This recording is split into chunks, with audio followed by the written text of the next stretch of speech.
नमस्कार विद्यार्थियों, आज हम पढ़ेंगे पाठ 10 वाक, जिसकी कवित्री ललन है। ये कश्मीर की भक्ति कवित्री है। इनका जन्म 1320 में कश्मीर के पंपोर के सिमपुरा गांव में हुआ था। इनकी जो काव्य इन्होंने लिखे हैं वो वाक के नाम से जाने जाते हैं, यानी कि इनके काव्य को वाक कहा जाता है। और इन्होंने हिंदू मुस्लिम एकता और बाहरी आडंबरों पर का विरोध किया है। इनकी जो भाषा है वो सरल और स्वाभाविक है, इसलिए जो इनकी काव्य पंक्तियां हैं वो सामान्य जन के हृदय के बहुत नजदीक हैं। रस्सी कच्चे धागे की खींच रही मैं नाव, जाने कब सुन मेरी पुकार, करें देव भव सागर पार। पानी टपके कच्चे सकोरे, व्यर्थ प्रयास हो रहे मेरे, जी में उठती रह हुक, घर जाने की चाह है गेरे। इन पंक्तियों में कवित्री अपने दुख को प्रकट करते हुए कहती हैं कि जो प्रयास वो भगवान से मिलने के लिए कर रही हैं वो प्रयास कच्चे धागे के समान है। और वह कहती हैं कि जाने कब मेरी पुकार सुनकर भगवान मुझे इस संसार रूपी सागर से पार करेंगे। पानी टपके कच्चे स्कोरे, अर्थात उन्होंने कवित्री ने अपने जीवन को जैसे एक घड़ा है और उस घड़े में से पानी टपकता रहता है, अगर वो थोड़ा सा टूट जाए तो उसमें से टपकता रहता है पानी और वो घड़ा खाली हो जाता है। वैसे ही कवित्री का जीवन दिन प्रतिदिन व्यतीत होता जा रहा है, यानी कि उसकी आयु कम होती जा रही है, परंतु जो उसके भगवान से मिलने के प्रयास हैं वो व्यर्थ होते जा रहे हैं। इसलिए उनके मन में रह रहकर फूक उठती है, दुख उठता है, घर जाने की चाह है गेरी।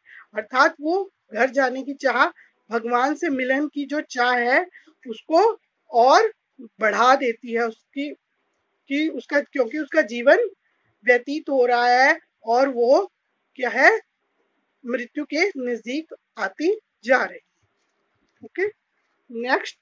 खा खाकर कुछ पाएगा नहीं, न खाकर बनेगा हंकारी, गम खा तभी होगा संभावी, खुलेगी सांकल बंद द्वार की।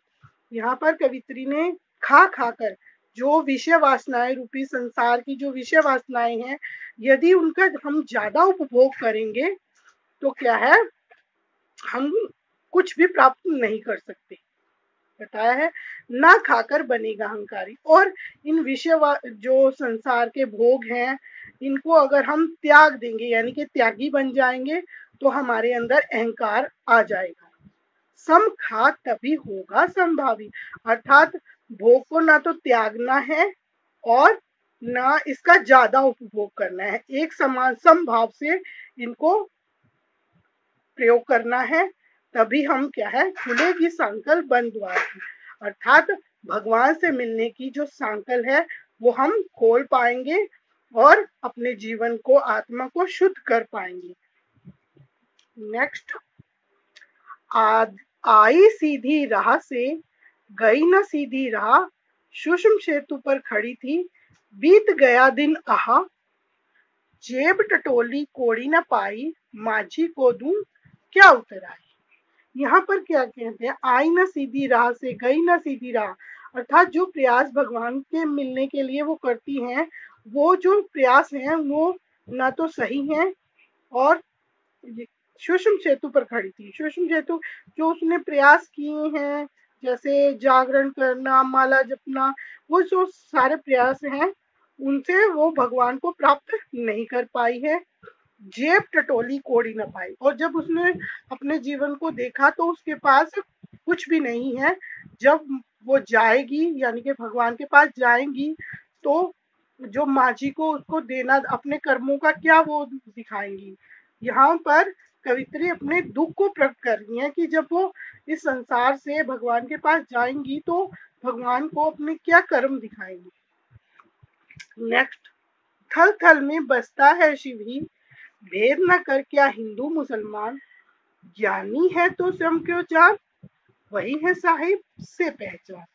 मतलब जो भगवान शिव हैं, जल थल सभी जगह बसते हैं, यानी कि भगवान कण कण में निवास करता है। भेद न कर क्या हिंदू मुसलमान, हिंदू मुसलमान में हमें भेदभाव नहीं करना चाहिए।